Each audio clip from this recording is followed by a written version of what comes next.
এখানে যদি আমি বছরে ধরেন আমার তো 2বার বাচ্চা পাচ্ছি, 2বারে বাচ্চায় যদি আমার 52টা সব মানে মা ছাগল না, ধরেন এখানে 20টাও যদি মা ছাগল থাকে, প্রথমবারে যদি মনে করেন আপনার আমরা 2টাও ধরি না, একটাও ধরি না, 1.5টা মানে কোনোটার একটা দিতে কোনোটা 2টা ধরি, তো 20টা ছাগল আমরা 30টা বাচ্চা ধরলাম। 30টার ধরেন 5টা আপনার মিসইউজ হয়ে গেল, আর বাকি থাকলো 25টা যদি আমি 12.5 লাখ টাকা বেশি, তারপর আরও 12.5 লাখ আরও 25টা থাকলো পরবর্তী স্টেপের জন্য। এরপরে মনে করেন খরচ বাদ দিয়ে মিনিমাম 10 লাখ টাকা কমপক্ষে থাকি, এটা নিশ্চিত থাকে, তো মানে আর ওপরে থাকে কিন্তু নিশ্চিত থাকে আর কি। এটা কত কেজি পর্যন্ত হয়ে থাকে এগুলো আমার জানা মতে 120 কেজির উপর পর্যন্ত যায়। লম্বায় কতটুকু হয়? লম্বায় 36-37, দু একটা হয়তো 40ও হয়। আচ্ছা, এটা আমার শুরু মূলত করোনার 1 বছর আগে আর কি, সম্ভবত 18 শেষের দিকে বা হ্যাঁ 18 শেষের দিকে, 18 শেষের দিকে শুরু, তো প্রায় চলে প্রায় 5-6 বছর তো প্লাস হয়ে গেছে, 7 বছরের মতো। তো আসলে আমি প্রথমে এটা মানে ইউটিউবে বিভিন্ন জাত দেখে শখের বসেই কিনছিলাম আর কি। প্রথম দিনে আমি এটা থেকে 3টা ছাগল কিনছিলাম, কিনে আবার সপ্তাহখানেকের মধ্যে কেন জানি মনে হলো যে আসলে লেবার বা পরিশ্রম যেটা ওই 1-2টা যা 5টা 7টা 10টা একই পরিশ্রম, লেবার তো রাখতেই হবে। পরবর্তী 1 সপ্তাহে আরও কয়েকটা কিনে মোট তখন আমার 9টা দিয়ে শুরু। তোতাপুরি, তার মধ্যে হরিয়ানা একটা ছিল তখন, আর বাকি 8টা ছিল তোতাপুরি, এটা দিয়েই শুরু। তো তার ধারাবাহিকতা এখন চলতেছে। পরবর্তীতে আরও জাত অ্যাড করছিলাম এখানে, বিটল এবং শিরোই অ্যাড করছিলাম, কিন্তু বিভিন্ন জাত মানে একসাথে অনেকগুলো ব্রিড নিয়ে কাজ করতে সমস্যা হয়। এখানে যদি মনে করেন ব্রিডগুলো কি আসলে এগুলো তো সব বাইরের হাইব্রিড জাত, একটা জাতের সাথে যখন আরেকটা জাতের ক্রস হয়ে যায় তখন এগুলোর মানে গুণগত মান বৈশিষ্ট্য ঠিক থাকে না, এবং তখন বাজারে তখন ওইগুলোর মূল্য কম পাওয়া যায় এবং চাহিদাও কম থাকে আর কি। তো যার কারণে আমি 2টা জাত বিটল এবং শিরোইটা উঠাই দিছি। হরিয়ানা আর তোতাপুরি আছে, তো এখন সামনে হয়তো হরিয়ানাটা উঠাই দেবো, যেহেতু হরিয়ানা অল্প আছে, এখন বোধহয় 6টা আছে, আর বাকি সব তোতাপুরি। কতগুলা? তোতাপুরি প্রায় 50+ আছে।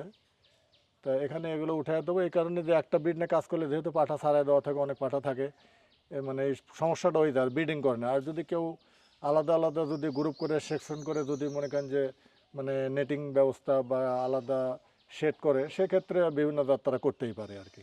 তবে আপনার অভিজ্ঞতা হচ্ছে যে কোনো একটা জাত নিয়ে কাজ করলে যেহেতু পাঠা ছাড়াই থাকে সেই হ্যাঁ ক্ষেত্রে হ্যাঁ, সুবিধা হয়। সুবিধা হয় আর কি। আচ্ছা, তবে আলাদা যদি তারা আলাদা বাসস্থান ব্যবস্থা যদি করতে পারে, মানে সেরকম নিরাপত্তার মধ্যে দিয়ে, যে একটা জাতের সাথে আরেকটা জাত মিক্সার হচ্ছে না, যে যার মতো করে যে জাতগুলো তারা আলাদা আলাদাভাবেই তাদের মতো করে জীবনযাপন করতেছে, সেই ক্ষেত্রে তারা বিভিন্ন জাত করতে পারে যদি তাদের ইচ্ছা বা শখ থাকে।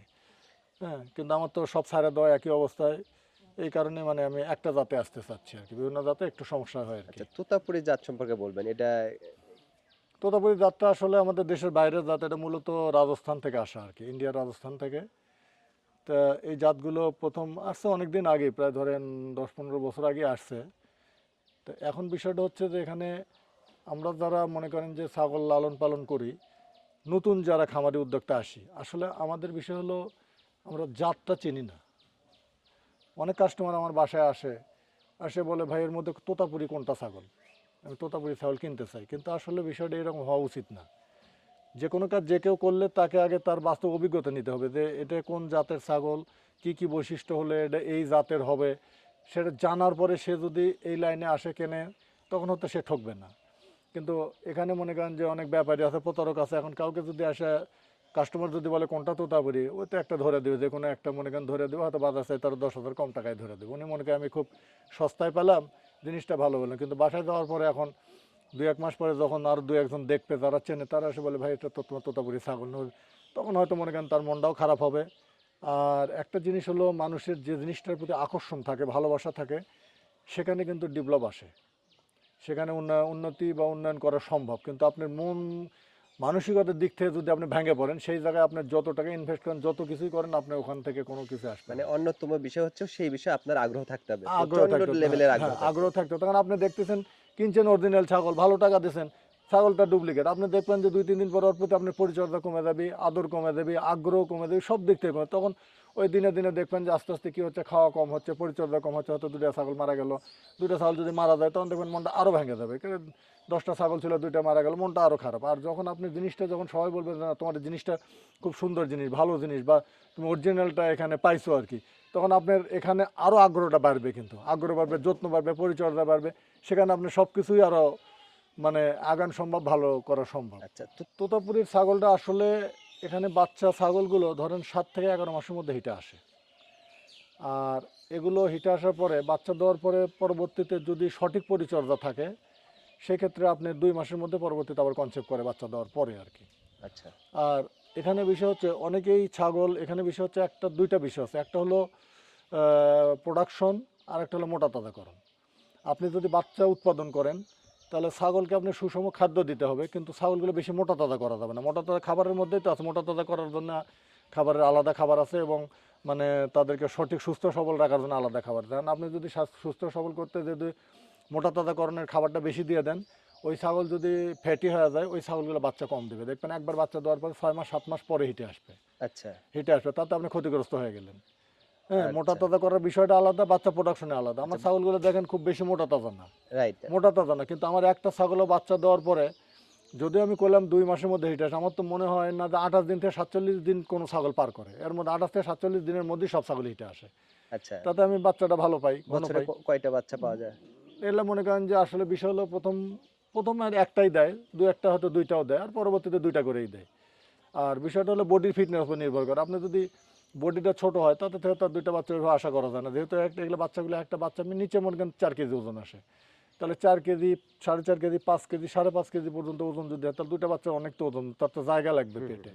আমরা মনে করেন যে খালি ছাগল যে কয়টা বাচ্চা তা না, ছাগলটার আপনার পরিচর্যা করতে হবে, তার বডি স্ট্রাকচারটা বড় করতে হবে, সুষম তাকে খাদ্য দিতে হবে। আপনি নিয়ে গেলেন শুধু পাতা খাওয়াচ্ছেন অথবা হয়তো নেপিয়ার ঘাস খাওয়াচ্ছেন, বা দানাদার খাবার ওর দরকার হলো সারাদিনে 800 গ্রাম আপনি দিচ্ছেন 400 গ্রাম, অথবা আপনি দানাদার খাবার একরকমই দিচ্ছেন, হয়তো শুধু গমের ভুসি খাওয়াচ্ছেন, এক ধরনের পুষ্টি। এক ধরনের পুষ্টি পাচ্ছে। কিন্তু এখানে তা না, আমরা এখানে মিক্সার খাবার খাওয়াই। কি কি মিক্সার খাবার mix বলতে দেন? এখানে মনে করেন যে ছোলা যেটা বলি আমরা বুটের, এর যে ছাল পাওয়া যায়, জি, খোসাটা, অ্যাঙ্করের খোসাটা, তারপরে ভুট্টার গুঁড়া, তারপরে গমের মোটা ভুসি আছে, চেকন ভুসি আছে, এবং এর সাথে সয়াবিন খোলও দিতে পারেন, আপনি সরিষার খোলও দিতে পারেন। এগুলো আমরা মনে করেন একটা মানে মানে রেশিও পরিমাণ করে। মতো একটা রেশিও হারে একটা পরিমাণ মতো নিয়ে এটা মিক্সার করি আমরা। জি, মিক্সার করে ওখান থেকে আমরা খাবারটা দিই, হয়তো 5 দিন 7 দিন বা 10 দিন একটা খাবার রেডি করে নিই, 10 দিনে কতটা লাগবে ততটা একটা রেডি করে নিই আমরা। আচ্ছা, তো এই খাবারটা দিচ্ছি আমরা, তার সুষম পুষ্টিটা সে ঠিকই পাচ্ছে। আপনি যদি শুধু মনে করেন যে গমের ভুসি খাওয়ান ছাগলটা মোটা হয়ে যাবে, রাইট, খুদ বা ভাত খাওয়ালে ছাগল মোটা হয়ে যাবে। হ্যাঁ, আবার সয়াবিন যদি বেশি দেন, সয়াবিন দিলেও ফ্যাট বেশি জমবে। তার মানে সব কিছু একটা মাত্রার মধ্যে মানে একটা মানে কি পার্সেন্টেজ হিসাবে দিয়ে আপনাকে খাদ্যটা তৈরি করতে হবে, আচ্ছা। দিয়ে আপনাকে খাওয়াতে হবে। আর যদি মোটা তাজা করেন তার জন্য আলাদা খাবার করতে পারেন, হয়তো খাসি করলেন বা ইয়া করলেন সেটা আলাদা করতে পারেন। তোতাপুরীর চেনার ক্ষেত্রে বৈশিষ্ট্যগুলো যদি একটু উল্লেখ তোতাপুরীর চেনার ক্ষেত্রে বৈশিষ্ট্য এখানে হচ্ছে তোতাপুরীর মুখটা হবে ইয়া ছোট, যেমন একটা দেখাই।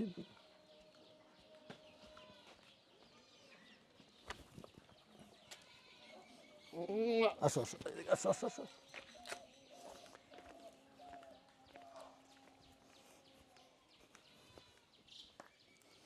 এই যে তোতাপুরীর মুখটা দেখেন। ও সবসময় জিব্বে বের করে না, থাকে। জিহ্বা বের সবাই জিহ্বা বের করবে তা না, জিহ্বা ছাড়াও আছে, জিহ্বাও আছে। কিন্তু এই মুখের পাঁচটা দেখতেছেন, এই যে মুখের পাঁচটা দেখেন, উপরে পাঁচটা ভাজানো চাঁদের মতো জি, একদম। জি, জি, এখানে কিছু কতগুলো আছে, নিচের পাঁচটা বাড়ানো ঠিকই আছে, কিন্তু উপরে পাঁচটা আরো লম্বা। জি, জি, জি। তা এটা মনে করেন পার্সেন্টে কম আছে, কোয়ালিটি সম্পন্ন, অত হাই কোয়ালিটি মাল না। যেটা যত পার্সেন্টেজ এর- এর- তোতাপুরি তত মুখটা বাঁকা ছোট, থাকবে। মুখটা ছোট হবে। এদের দেখেন মুখটা দেখেন, মুখটা হাতের মধ্যে আটে যাচ্ছে। আচ্ছা, মুখটা ছোট, নিচের পাঁচটা বাড়ানো থাকবে, উপরে পাঁচটা ভাজানো থাকবে, মানে এইরকম থাকবে। এখানে জিবলাও থাকতে পারে, জিবলা ছাড়াও হতে পারে, দুই কোয়ালিটিরই হয়। আর যেগুলো মনে করেন মুখটা একটু লম্বা হবে সেটা বুঝবেন যে পার্সেন্টেজ কম। যেমন এই যে আসেন এখানে একটা দেখাই, আচ্ছা, এই যে এখানে দেখেন এটার মুখটা লম্বা আছে। আচ্ছা, হ্যাঁ, এটা হচ্ছে এই যে নিচের ঠোঁট প্রায় দুটা সমান সমান। না, নিচেরটা বাড়ানো আছে, একটু দাঁড়াবো দাঁড়াবো, এর তুলনায় ওটা তো নিচেরটা বাড়ানো আছে কিন্তু ওপরেরটা একটু লম্বা। এই যে তার মানে ওটার সাথে এটা কোয়ালিটি অনেক কম বেশি আছে, পার্সেন্টেজ কম। পার্সেন্টেজের কম বেশি আছে। আচ্ছা। হ্যাঁ, এটা হলো বিষয় আর কি। তা এটা যদি আর আপনি আর যদি আমরা ওই যে লেজ আর না, শরীরের অন্যান্য এগুলা কিছু না। স্ট্রাকচার। তোতাপুরীর বিষয়টা হলো এক মুখটা, নম্বর তোতাপুরীর বিষয়টা মুখ দেখে আপনাকে চিন্তা, মুখের বাইরে আর কিছু নেই। তোতা বডি আচ্ছা। এখন কালার বিভিন্ন কালার হইতে পারে তোতাপুরি। আর ঘাসের ক্ষেত্রে কোন ঘাসটা তোতাপুরি ছাগল বেশি খেয়ে থাকে এবং কোনটা ভালো হয়? কোন জাতের আসলে ঘাস? ছাগল তো সব রকমের পাতাই খায়, তবে কাঁঠাল পাতাটা ছাগলের প্রিয় খাদ্য। তো এটা তো অ্যাভেলেবল সবসময় পাওয়া যায় না। হ্যাঁ, আচ্ছা, অ্যাভেলেবল সবসময় পাওয়া যায় না, সেক্ষেত্রে আমরা ঘাস চাষ করছি। এখানে ঘাস মনে করেন নেপিয়ার আছে, সিওফোর আছে, পাংসুং আছে, জারা ওয়ান আছে, তা এখানে সবচেয়ে আমি জারা ওয়ানটাই ভালো মনে করতেছি আর কি, তার এই কারণে যে এই জারা ওয়ানটা অনেক বড় হয়, 13-14 ফিট 15 ফিট পর্যন্ত লম্বা হয় এবং ঘাসগুলো আখের মতো মোটা। ওই এবং শক্ত জিনিস কি না খেতে না, পারে? এবং খুব নরম, খুব সফট ঘাসগুলো। ও আচ্ছা আচ্ছা, এত নরম হয় লম্বা হলো তাহলে। ওরা পাতা ছাড়া মনে করেন ডাটাটাই বেশি খায়। ও আচ্ছা, ডাটার অংশ বেশি খেতে ডাটার অংশটা মনে করেন যে পাতা কেটে ফেলে দিয়ে ডাটাটাই বেশি খায়, মানে এত নরম ঘাস। যারাটা আপনার জন্য বেশি আমি সেটা দিই জারা ওয়ান এবং CO4, এই আচ্ছা, দুটো বেশি আপনার ভালো। এখন এই যে 52টা ছাগলের জন্য কতটুকু ঘাস, কত বিঘা ঘাস না চাষ আমার করছেন? এখানে যে ডেইরি ফার্ম আছে তো এটা সব মনে করেন 1 বিঘার একটু বেশি আছে আর কি, আচ্ছা ধরেন 40% মতো। আচ্ছা, দুধের পরিমাণ অনেক উঁচু হয়। দুধের পরিমাণ এখানে এটা নিশ্চিত কিছু না। আমি দেখছি একটা তোতাপুরি ছাগল কোনোবারে হয়তো 2 লিটার দুধ দিচ্ছে, আবার কোনোবারে হয়তো 1 লিটার দুধ দিচ্ছে। আচ্ছা, এটা নিশ্চিত করা যাবে না, আপনার যদি খাদ্যের উপর নির্ভর করে মনে করেন যে প্রোডাকশনটা হবে। আর বাচ্চাটা যত ঘন নেবেন দুধ একটু কম হবে স্যার। আচ্ছা, আর এই দুধ কত টাকা লিটার বিক্রি করা যায়? না আমরা দুধ বিক্রি করি না, যেহেতু বাচ্চাগুলো মনে করেন যে বাইরের বাচ্চাগুলোর ডিমান্ড অনেক বেশি। আমরা বাচ্চাকেই বলছি খাওয়ান। বাচ্চাগুলো খেলে বাচ্চাটা যত ভালো সুস্থ সবল করা যায় সেগুলোর চাহিদা এবং সুন্দর দুধ তাও তত দাম বেশি। কেমন পাওয়া যায় ছাগলের দুধ হিসাবে? তোতাপুরির দুধের দাম কেমন না পাওয়া যায়? তোতাপুরি বলতে ছাগলের দুধ এমনিতে 100 টাকা লিটার উপরে হবে অবশ্যই নিশ্চিত এটা। আচ্ছা, আমরা যেহেতু গরুর দুধে আমরা বেচতেছি 55 টাকা করে বেচতেছি পাইকারি। আর এটার বাসস্থান বা এর পরিচর্যাটা একটু বলবেন? বাসস্থান পরিচর্যা বলতে তেমন কিছু না, ছাগলের মূল বিষয়টা হচ্ছে যে ছাগলকে কোনো অবস্থায় ঠান্ডা লাগানো যাবে না। আচ্ছা, মেইন বিষয় ঠান্ডা। মেন বিষয় ঠান্ডা লাগানো যাবে না। ভ্যাকসিন? ভ্যাকসিন হলো পিপিআর ভ্যাকসিন বছরে একবার দিতে হয়, আর খুরা রোগাতে এফএমডি ভ্যাকসিনটা বছরে না 4 মাস পর পর একবার, বছরে 3 বার আর কি। আচ্ছা, এই দুইটা ভ্যাকসিন। এই দুটো ভ্যাকসিন। আর এদের বাসস্থানটা উঁচু জায়গায় রাখতে হবে। উঁচু জায়গার কারণটা হলো আপনার মাসাং সিস্টেম। আচ্ছা, মাসাংটা আমরা যদিও দিনের বেলা রাখি না, দিনের বেলা যেহেতু সব সারা থাকে, তো আমার বাসায় এখানে অনেকে যারা স্থায়ীভাবে রাখবে তাদেরকে অল টাইম মাসাতেই রাখতে হবে। আচ্ছা, আর আমরা সারায় রাখি, আর ঘুরে বেড়াচ্ছে যেখানে যেখানে ওদের ইচ্ছা মতো স্বাচ্ছন্দ্য বোধ করছে সেখানে শুচ্ছে। আর রাতের বেলার জন্য এখানে মাসাং আছে, মাসাং করা আছে, আর ওই মাসাঙ্গের উপর থাকে। তাতে সুবিধা হলো একটা যে পেশাব পায়খানা যেগুলো সেগুলো নিচে পড়ে যায়, নিচে পড়ে যায়। নিচে পড়ে যায়, গাগুলো ময়লা হয় না। আর দ্বিতীয়ত এর পেশাবের যে থেকে একটা অ্যামোনিয়াম গ্যাস উৎপন্ন হয়, এটা থেকে ছাগলের ঠান্ডা লাগার সম্ভাবনা থাকে, সর্দি জ্বর হওয়ার সম্ভাবনা থাকে গ্যাসটা ভিতরে ঢুকলে। এই জন্য আর মাসাংটা করলে আপনি মনে হয় ওই গ্যাসটা এদের মানে স্পর্শ করে না আর কি। ই করিনি তাও। এদিক থেকে মানে মাসাং আমার অবশ্যই কোনোদিনও করা লাগবে সমস্যা ছাগল হয়নি। খামার হিসেবে করলে। আর আপনি না, কোনোদিনও বাচ্চা সমস্যা উৎপাদনটা হয়নি আর জি কি? জি। আপনি 3-4 কতদিন ঘন্টা বয়সে পর্যন্ত তোতাপুরির বাচ্চাগুলো আমি কত দামে হচ্ছে বিক্রি করেন? এক্সট্রা চার্জ আমি এখানে 0 থেকে 5 মাস বয়স পর্যন্ত 50,000 টাকা প্লাস বেশি আর কি পিস। আচ্ছা, আর যেগুলো 5-এর ওপর থেকে 1 বছর বয়স পর্যন্ত মেয়ে বাচ্চাগুলো 55 থেকে 65, আর পাঠা বাচ্চাগুলো 60 থেকে 77। আচ্ছা, এই পর্যন্ত আপনি কি পরিমাণ বাচ্চা বিক্রি করেছেন এই গত 4-5 বছরে? এটা তো আমি ওইভাবে হিসাব দিতে পারবো না, তবে ধরেন বছরে মিনিমাম 10 লাখ টাকা থাকে আর কি। বছরে Minimum থাকে। 10 লাখ টাকা শুধু বাচ্চা থেকে বাচ্চা না বাচ্চা বিক্রি না, আমার মানে খরচ বাদ দিয়ে থাকে আর কি। খরচ বাদ দিয়ে ইয়াটা আপনার আর কি, এটার পিছনে সমস্ত profit- খরচ বাদ দিয়ে profit-টা আর কি। প্রফিট থাকে 10 লাখ। 10 লাখ টাকা থাকে আর কি।